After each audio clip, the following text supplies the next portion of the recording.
for me and for the family, especially I think for Laura and for Barry as well as myself, we're all very concerned about Jim as well. It seems so out of character that this would have happened, and it's hard to believe that that's what we're actually seeing.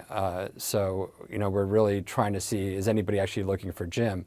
When I spoke to Laura, his sister, last night at length, 2 times, she expressed that the only results she could see from this is Jim ending up coming in home in a body bag because either one, he was going to get profiled and someone was going to shoot him, or something terrible has happened to him, and maybe he was taken from the home.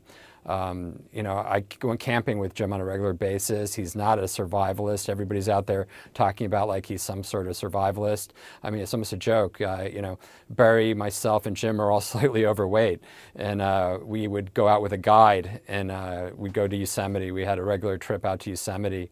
We'd go to the 10 Lakes region camping. But 4 days out, we were all desperate for a hotel room and a shower and a bathroom, so I find it very hard. The picture that you see with him lying on the ground was at 9,000 feet of elevation, where he had crashed out after 2 days of hiking. So tell me, Andrew, I mean, there is this suggestion, and it's only a suggestion, there's so many unanswered questions here, but a suggestion that he may have had some kind of unhealthy obsession with Hannah, this 16-year-old girl who he'd known since, I think, before she was even born. He'd known the family. Do you think there's any credence to that theory? There's always a possibility of something, and I work in mental health. I've been working in mental health for 22 years. I own treatment centers. I started in psychiatric care, and now I own substance abuse facilities throughout Washington, the West Coast, and California, here in Los Angeles specifically.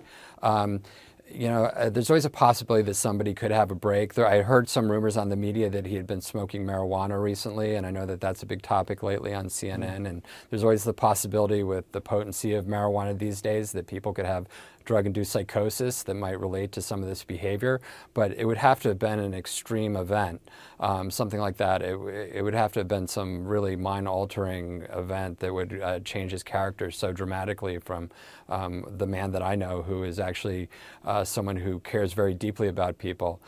He had a lot of trauma in his life growing up. I know that both his parents were troubled. There was a suicide involved with his mother, and his father has a history, some of which is personal, that I've shared with him, and he shared with me. And whether that comes out over time, we'll see. But he was the one in the family that decided to make his life something more than just about following the bad example of his parents. Jim was someone who always gave back. When I heard, for example, that a dog was shot in the house, that's not Jim. Jim saw a cat that had been run over in front of his house, and he spent like the last of his paycheck taking the cat to the vet and trying to get the cat to live. So he was a caring, compassionate person. The stuff with Megan, once again, you listen to the media carefully, and you don't just listen to the sensationalism.